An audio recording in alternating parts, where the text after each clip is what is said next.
Hello studious, welcome to my channel Studious Bacche. Today I am going to explain topic Boolean algebra. So the first point is it is a branch of algebra in which the values of the variable are truth value that are truth and false. हम इनको usually 0 और 1 से भी denote करते हैं, but in Boolean algebra we are going to represent it with true and false. Main operation जो होता है बुलियन अलजेब्रा में are negation, disjunction and conjunction. This is the symbol of negation, disjunction and conjunction. Disjunction को हम maths में union भी बोलते हैं और कंजंक्शन को इंटरसेक्शन भी बोलते हैं.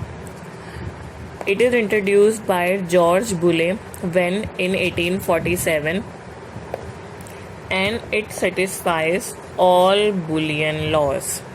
So Boolean laws के बारे में हम इसमें पढ़ेंगे कि कौन कौन से Boolean laws को satisfy करता है.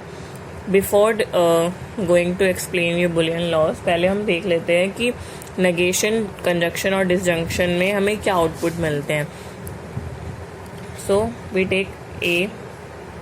It is negation of A, मतलब A हमारा इनपुट है and this is our output after negation, after applying the rule of negation Boolean algebra. Okay, so we have two values, truth and false. So when we have false, after doing its negation we got true, and if we have true, after negated we got false, right? Then for two input, if we are applying disjunction here, so what we have two inputs, right? False false, true false, false true and true true, right? When we are applying disjunction in this two input A and B, we got only a single false value at false false, else we got true in all the three cases, right? I think आपको ये कुछ similar लग रहा होगा किसके logic gates में जो हमने कुछ इनपुट्स देखे थे लाइक एंड एंड और, बट उसको अभी इनसे रिलेट करने की ज़रूरत नहीं है. इसे आप सेपरेटली समझेंगे तो ज़्यादा बेटर होगा. अब देख लेते हैं for conjunction, right? So again here the inputs are false false, true false, false true and true true. Except this case, except true true, we got false in every case and true in only true true case, right? So ये एक हमारा table था जिसमें हमने negation का implication, conjunction का disjunction का और कंजंक्शन का इम्प्लीकेशन देखा. अब देख लेते हैं हमने जो फोर्थ पॉइंट में पढ़ा कि it satisfies all Boolean laws. So वो कौन से बुलियन लॉज है जिनको ये सेटिस्फाई करता है, उन बुलियन लॉज को एक बार हम देख लेते हैं in detail. So here are your Boolean laws.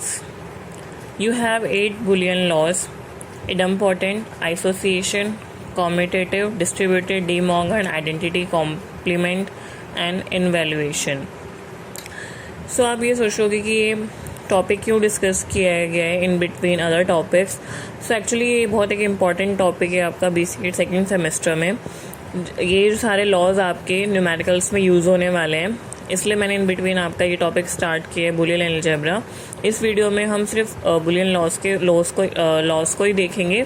After that और जो भी डिटेल में न्यूमेरिकल्स या कुछ और चीज़ें होंगी उनको डिस्कस कर लेंगे. So let's start idempotent law. idempotent law में क्या होता है, अब A को एंड करते हो with the same input A, you got A, और जब A को और सिंबल के साथ सेम इनपुट देते हो तो आपको अगेन क्या मिलता है, A. ये हमारा आपको पता है कि डॉट जो होता है वो एंड को रिप्रेजेंट करता है और जो प्लस है वो हमारा और को रिप्रेजेंट करता है. सो ये हमारा होता है idempotent लॉ.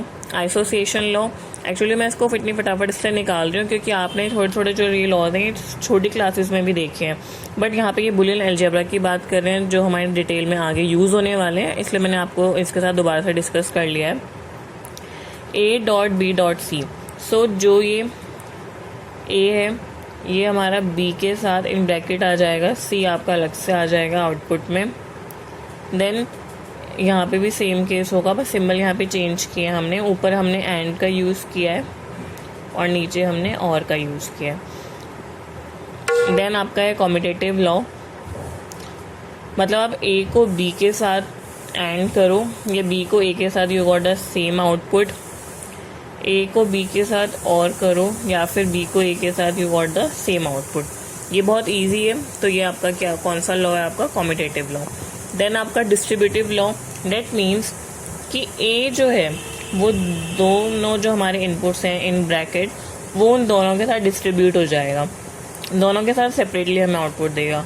जैसे A dot B, then in between your और symbol, then we got A dot C.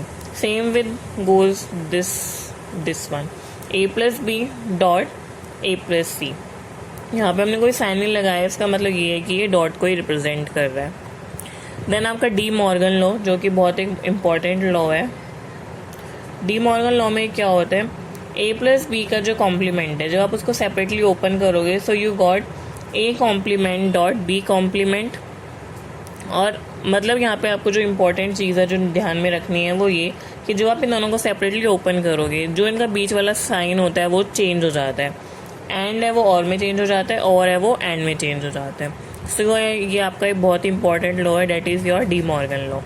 Then goes to identity law, A plus B you got A dot zero you got zero, A plus one one, A dot A dot one A, right. Then आपका है complement law, zero का complement one, one का complement zero, that means just opposite of one another. A dot A का complement you got zero, A plus ए का complement you got one. Then आपका last in the 8 Boolean law, A double complement you got A. तो ये एक बार इसको, ये तो मैं आपको एक्सप्लेन कर देती हूँ, बहुत ही ईजी है। सपोज ज़ीरो का कॉम्प्लीमेंट क्या होगा? वन। अब वन का आप दोबारा कॉम्प्लीमेंट करोगे, डेट मीन्स नेगेट करोगे, तो आपको दोबारा क्या मिल जाएगा? ज़ीरो। डेट मीन्स जहाँ से आपने स्टार्ट किया था वही वैल्यू आपको दोबारा मिल गई लास्ट में। सो ए का double complement you got again A as output. I think आपको ये सारे लॉज समझ में आ गए हैं, बहुत ईजी हैं। सो हमने इस वीडियो में आपका बुलियन अलजेब्रा देखा, नेगेशन, कंजंक्शन और डिसजंक्शंस के मतलब टेबल देखी, ट्रुथ टेबल, एंड देन आपका लास्ट में फाइनली जो हमने देखा है वो आपका बुलियन लॉज। ये लॉज आपके बहुत इंपॉर्टेंट है, आप इन लॉज को याद कीजिए। आफ्टर डैट हम इसे न्यूमेरिकल्स में यूज़ करेंगे। Thank you so much. Do subscribe my video, like and share with the others जिनको भी आपको लगे कि ये वीडियो जिनके लिए हेल्पफुल हो सकती है। Thank you.